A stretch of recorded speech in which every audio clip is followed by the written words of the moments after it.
Saya mendapat cerita Habib Ahmad tempel di Jogja. Datang 2 anak muda Sayyid ziarah kepada Habib Ahmad itu.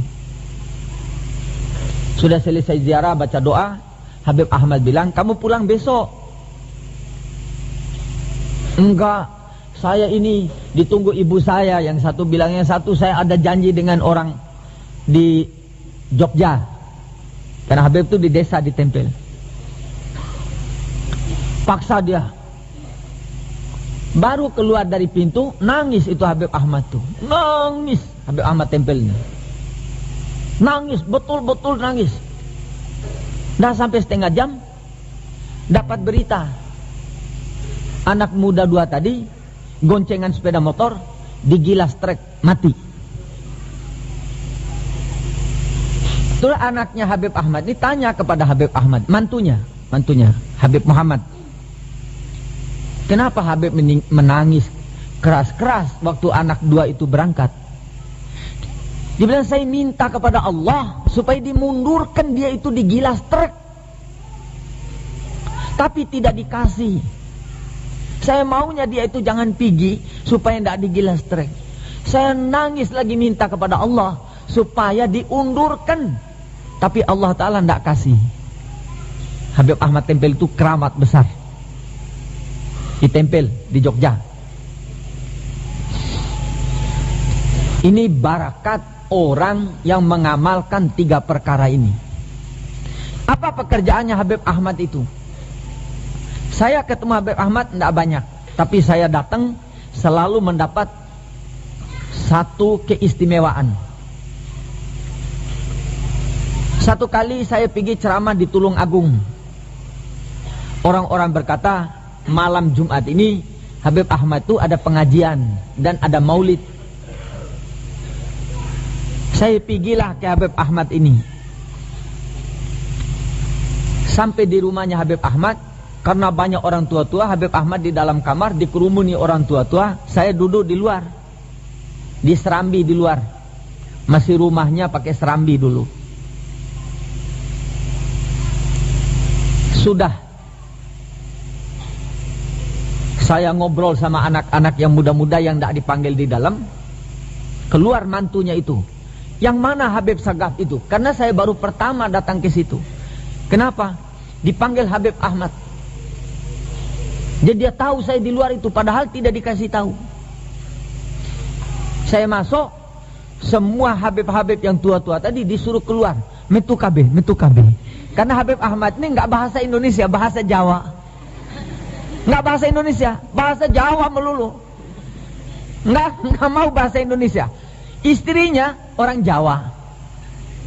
Sedang saya ngobrol sama datang istrinya naik sepeda. Sudah tua hitam lagi. Marah-marah. Apa kon? Bahasa Jawa itu. Enggak kirim uang. Lihat tuh sepeda yang sudah tua begitu. Saya bilang, siapa itu Habib? Itu istriku loh. Coba kau bayangkan. Dia tidak ta'liq istrinya itu, tidak mu'alaqah. Habib Ahmad ini berat, dia ada sakit. Sudah ngobrol sama saya di Saruni.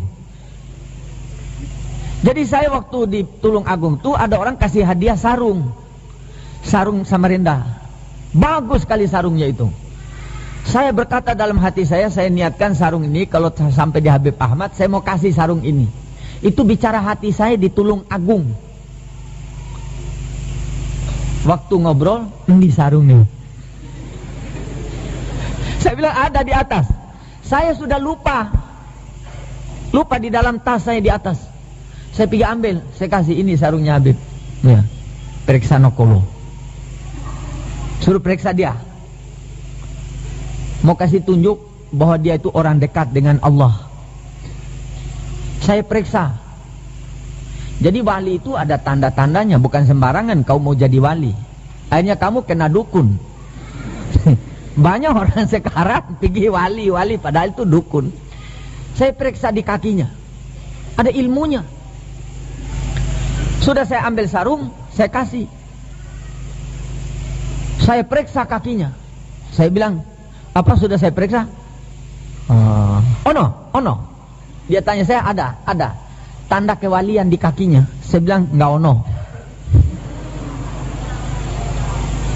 Enggak ono. Enggak ono. Saya kan orang Jawa Timur. Itu bahasa orang Jawa Tengah itu. Saya periksa di petisnya sampai lutut. Ono. Enggak ono. Saya periksa di pahanya. Ono. Enggak ono. Saya periksa di dadanya. Itu Habib Ahmad tuh dadanya tebal. Ono. Enggak ono. Periksa saya di lehernya. Dia tanya lagi. Ono. Enggak ono. Dia buka kopiahnya. Enggak pakai imamah. Kopiah doang. Taruh dia. Periksa. Ini. Saya takut mau periksa kepala. Saya periksa. Saya ketemui di ubun-ubunnya. Saya bilang kene. Ono.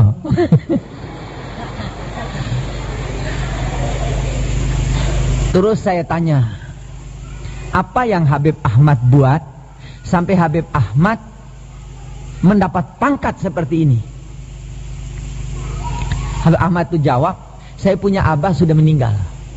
Ini jawabannya. Abah saya sudah meninggal.